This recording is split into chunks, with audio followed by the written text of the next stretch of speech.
మమ్మల్ని అనుమానించి అసలు దెయ్యాన్ని వదిలేశారు. దయ్యాలు, భూతాలు, ఆత్మలు కెమెరాలో కనిపించవు కదా. ఎవరి గురించి మీరు మాట్లాడేది? ఎవరేంటెవరో నీ ముద్దుల చెల్లెల గురించి. దయ్యమై కోటలో సంచరించే దాని గురించే. భాగీరథి. అరవకు. మీరు నన్ను తప్పు పట్టారు గాని ఇప్పుడు అసలు నిజమేంటో మీకు అర్థమైంది కదా. ఏంటి నీకు అర్థమైన నిజం? పిల్లాణ్ణి ఆ స్వర్ణ దయ్యం ఎత్తుకెళ్ళిందని. స్వర్ణ ఎత్తుకెళ్ళిందా? బొమ్మ కనిపించడం లేదంటే అదే కదా అర్థం.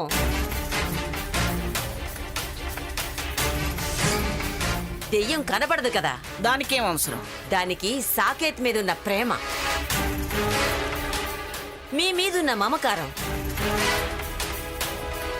మీరు హంసకి సాకేత్కి పెళ్లి చేద్దామనే నిర్ణయానికి వచ్చారు కదా.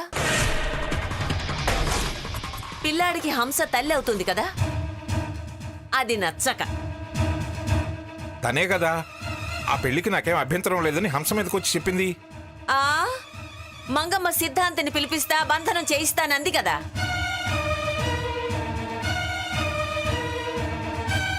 ఆ క్షణం భయపడి అలా డ్రామా ఆడింది. ఇప్పుడు బాబుని హంసకి వ్యతిరేకం చేయడం కోసం, హంస మీద నింద పడడం కోసమే ఈ నాటకం మొదలుపెట్టింది.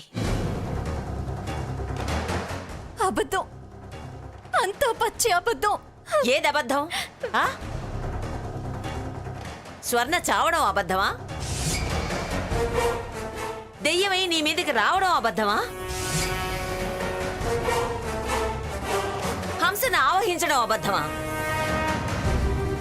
బొమ్మ కనపడకపోవడం అబద్ధం కాదు, అదే సాక్ష్యం. బిడ్డనెత్తుకుపోయింది నిజం కాదు. అదలా చేస్తుందంటే నేను నమ్మను. నేను నమ్మను, నమ్మను, నమ్మను. నేను నమ్ముతాను, నేను నమ్ముతాను.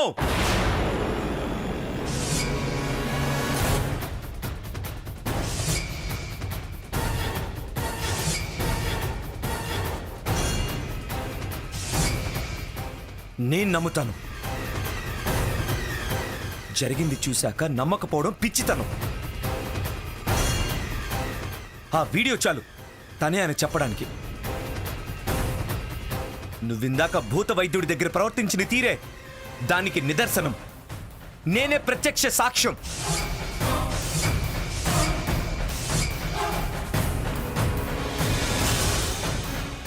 అది దెయ్యమయ్యి పీడిస్తుంది. అందులో అబద్ధం ఏం లేదు. బ్రతికున్నప్పుడు వేధించి చంపింది చచ్చి ఇలా పీడిస్తుంది. తను చచ్చినా స్వార్థం చావలేదు, ఆశ చావలేదు. అప్పుడు అలాగే చెల్లి చెల్లి అని సమర్థించావు. ఇంకా మూర్ఖంగా ఇప్పుడు ఆ దయ్యాన్ని వెనకేసుకోరాకు. ఇలా ప్రతిసారి ఆవిడ అవసరాలకు నిన్ను ఆవహిస్తే నీకు ఉగ్రం వచ్చి ఊగిపోతే ఏమైపోతావో అని నాకు భయం వేస్తుంది సీత. వద్దు సీత, మనం ఇంకా ఈ మనుషుల మధ్య ఈ కోటలో ఉండొద్దు. వెళ్ళిపోదాం పద. మనం వేరుగా ఈ దయ్యానికి దూరంగా ఎక్కడికైనా వెళ్ళిపోదాం. తన కోసం నువ్వు ఆరాటపడ్డావు, ఆవిడ కోరికల కోసం నిన్ను బలి తీసుకోవాలని చూస్తుంది. వెళ్ళిపోదాం పద సీత. రఘు, ఏంటిది? దెయ్యం సీత, దెయ్యం. భయంగా ఉంది. ఏ క్షణం నీకు ఏ అపకారం చేస్తుందో అని నాకు భయంగా ఉంది.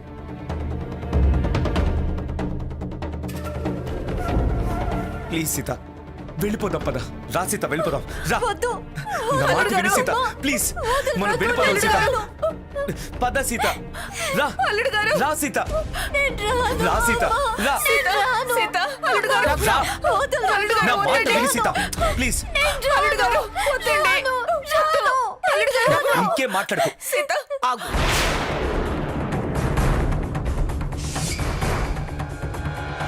సీత, నా వల్ల కాదు, నా వల్ల కాదు. అవతలకి వెళితే కాని మనశ్శాంతి లేదు, ప్రశాంతంగా బ్రతకలేవు. నా మాట విను, వెళ్ళిపోదాం. పద పద సీత. ఎందుకే ఇలా మమ్మల్ని వేధిస్తున్నావు? నా మీద నువ్వు పెంచుకున్న పిచ్చి ప్రేమతో ఎందుకు దేవతలాంటి వదిన వెంట పడ్డావు? అన్నయ్యని వదినని మనశ్శాంతిగా బతకనివ్వవా నువ్వు? ఎందుకు స్వర్ణ ఇంకా మమ్మల్ని అంటిపెట్టుకుని ఉంటున్నావు? వెళ్ళిపో స్వర్ణ,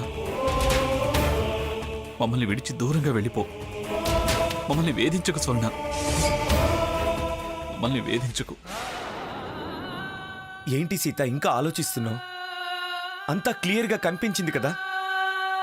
నీ అనుభవంలోకి వచ్చింది, ఇంకా ఆలోచిస్తావేంటి? సీత పద. సీత పద. సీత పద. ఎక్కడికి వెళ్తావురా? అర్ధంతరంగా రా రాని దాన్ని లాక్కెళ్తావేమిటి?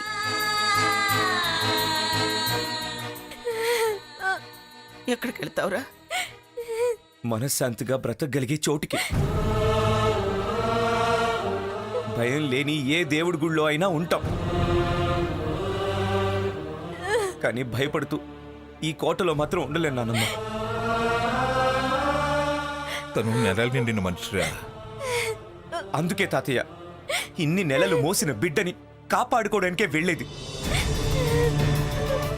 బ్రతికున్నప్పుడే సీత కడుపు మీద కుళ్ళుంది, అరటి తొక్కలు వేసింది, బొప్పాయి చూసిచ్చింది. అయ్యో, అవన్నీ చేసింది అది కాదు రఘు. సీత అలా అని నువ్వు సమర్థిస్తే నేను సహించను. ముందు వెళ్దాం పద. రఘురాం, స్వర్ణ దయ్యమై వేధిస్తుందనిగా దాన్ని బయటికి తీసుకెళ్తానంటున్నావు. చెప్పేది అదే కదా నానమ్మా. కారణం అదే అయితే మీరు వెళ్ళడం కాదు, అది ఈ వైపు తొంగి చూడకుండా చేస్తాను.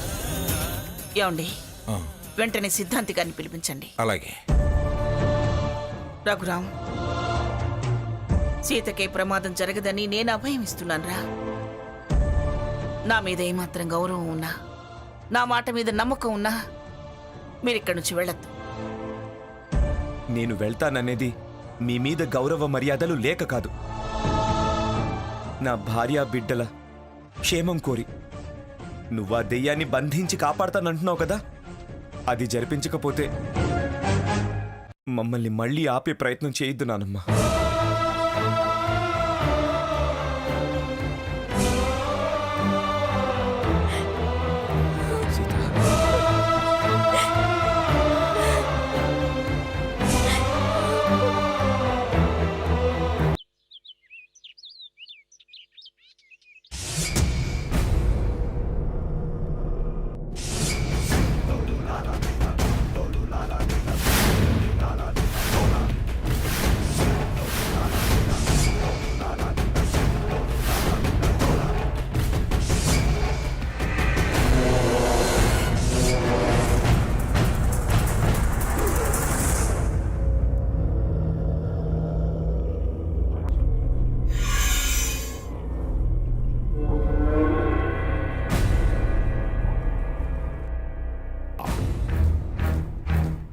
జై చిత్రాని, జై జై మహామంత్రిక.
ఏమిటండి ఇది?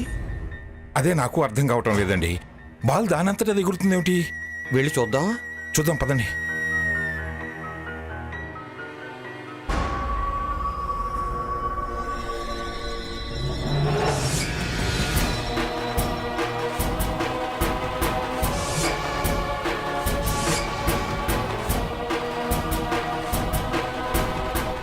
సిద్ధాంత్ గారు,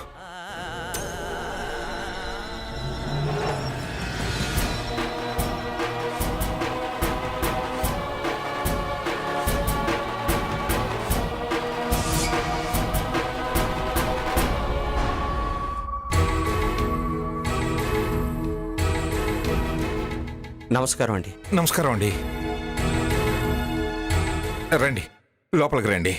మీ స్వాగతానికి సంతోషంగా ఉన్నా నేను లోపలికి రావాలా వద్దా అన్నది మాత్రం నా ఆత్మ చెప్పేసింది. ఆ బంతి మీ ఆత్మ? నా ఆత్మే నా ప్రాణం, నా ఆత్మే నా నేస్తం, నా ఆత్మే నాకు గురువు. ఆత్మల అన్వేషణే నా వృత్తి.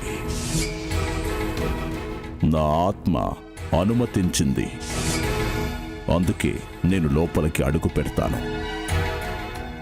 చెప్పు నా నేస్తం, నేను లోపలికి వెళ్ళొచ్చా వెళ్ళకూడదా? నువ్వే నిర్ణయించు. జై చిత్రాణి, జై జై మహామాంత్రిక. ఇక నేను ఏ పని మీద వచ్చానో ఆ పని పూర్తి చెయ్యి. ఏ ఆత్మ వీళ్ళని వేధిస్తుందో దాన్ని కట్టడి చెయ్యి. రండి. రండి.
ఏమిటి అపశకునం?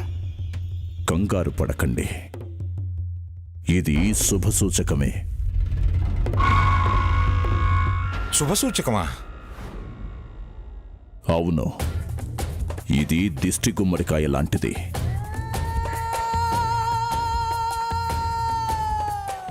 గృహలక్ష్మి గుమ్మడికాయ కొట్టి స్వాగతం పలికింది.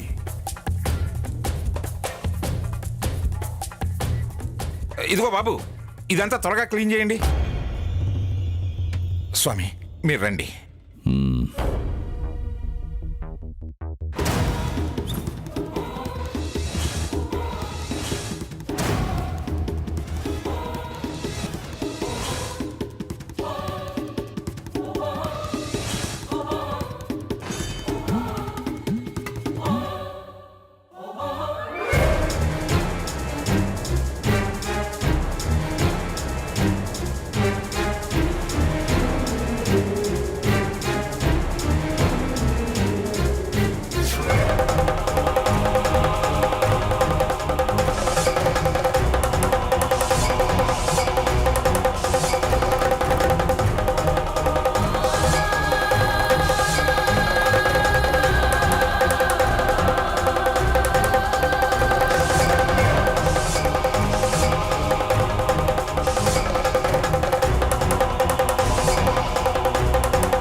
అయ్యో ఇదేంటి అప్సకను? మీ చెప్పులు ఎలా మండిపోతున్నాయేంటి? మీకు కుడైతే నాకు ఎడమ, మీకు చెడైతే నాకు మంచి. అదేంటి? మీరు ఆత్మ, దయ్యం, గాలి, ధూళి అని భయపడతారు. నేను వాటితో ఆడుకుంటాను, స్నేహితులుగా చూస్తాను. మొండికేస్తే బోధిస్తాను, ఎదురు తిరిగితే శిక్షిస్తాను. చెప్పులు కాలటం కూడా మీకు మంచి శకునమా? అవును, అది అగ్నిదేవుని స్వాగతం.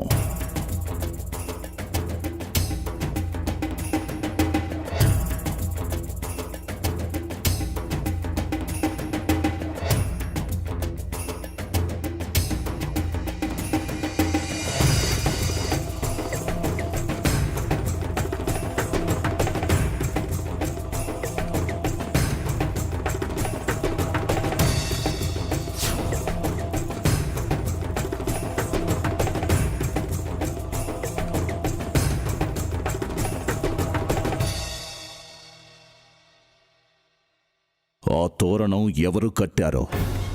అదా, ఆ భాగీరథి. ఎవడో తలకు మాసిన సన్నాసి చెప్పాడంట, ఇది తెచ్చి కట్టింది. వీళ్ళెవరో? నీకేమవుతారో? ఎత్తి కుదేస్తే 2 ముక్కలవుతుంది. హోటల్లో గెస్టుగా దిగింది. నీ చిన్ననాటి స్నేహితురాల్ని నీ దూర బంధువునని చెప్పొచ్చుగా. బంధువా? నువ్వా? రాబంధువని చెప్పాలి. ఇవాళ ఇదంతా జరగడానికి కారణం నువ్వేగా. మంగ, ఎవరి ముందైనా ఈ వాదనలు పంచాయతీలు ఉండాలా? మ్మ్.